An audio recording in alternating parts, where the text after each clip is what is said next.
my Halloween 3 review. Halloween 3, Season of the Witch. It's a Halloween movie. I think it would. It's interesting how it would have been if they didn't have Halloween 2. I think Halloween 3 was better than Halloween 2. It reminds me a lot of Just Live. What was the name of that movie John Carpenter also did? It was a little bit too close for with the anti-corporate message, and I feel like people might have overshadowed it with that. He had like these androids, which is very weird with Michael Myers, and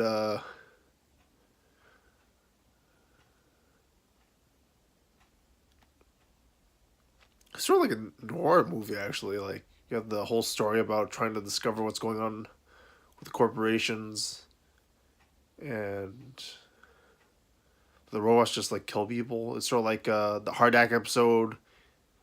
Hardak from Batman the Animated Series ripped off this episode, just like Just Live did.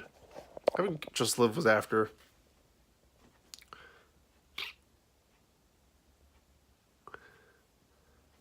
It felt like it fit with the original idea that like Michael Myers was based off like the Boogeyman, and you have Season of the Witch based off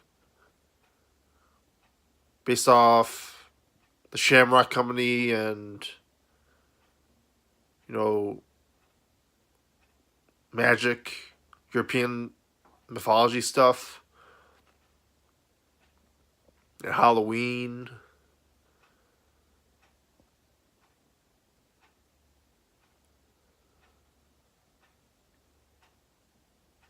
It's scary.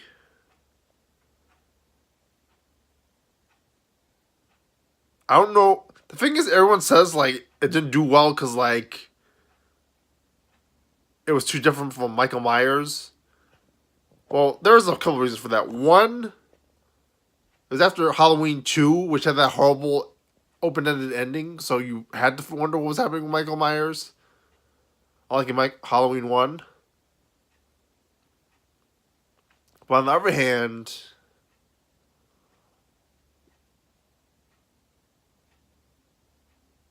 I feel like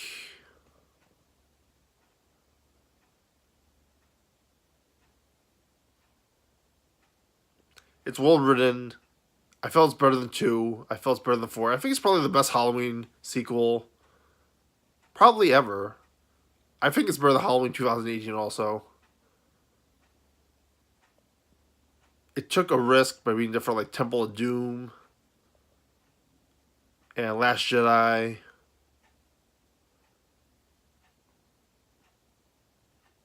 Producers will know that you should never do a movie that's different from the sequel, different from the original, because that's not what makes money.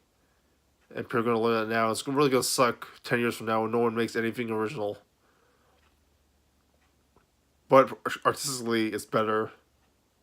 There's a lot of production, a lot of like practical effects with robotics and stuff. They say the woman he was with in the Wikipedia, the main character was with in the Wikipedia, was replaced with an android. I don't know if that's clear. Like maybe she was an android the whole time. There's not a big cast of characters. It's very minimalistic. They don't use the stalker camera following technique. There's not a lot of references to Halloween. I mean, Psycho like Halloween did. Which, in my opinion, for some people's opinion, might have heard that, according to my friend. Maybe if they did like a Metropolis reference or something, it would have worked better. They spent a lot of money on this movie with all the factories and stuff, all extras.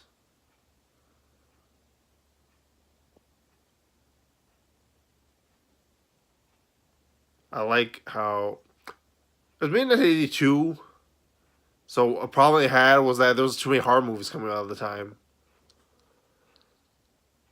A lot of good movies in general came out in 1982, which did help it. I was born in 1982, and even if I was, I wouldn't be very old by then, so I don't know what the idea of people not watching it would be.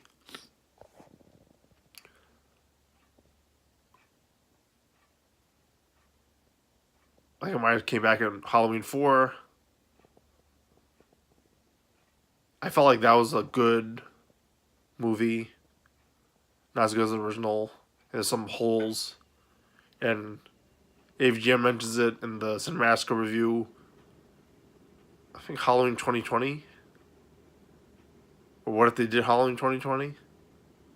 And it's pretty obvious.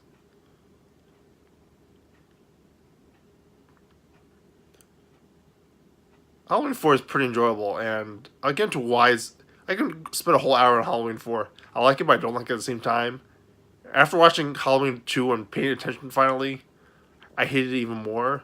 But, like, it's a very enjoyable movie. Halloween 3 is enjoyable too, and it's more intellectual. It feels like THX 138, like a 70s dystopian film, and I like it for that. It's maybe too similar to Just Live, which might have hurt its popularity also. But it's had developed a cult following. A lot of people, when I was rabbiting it, liked it. And they were demanding I rabbit it.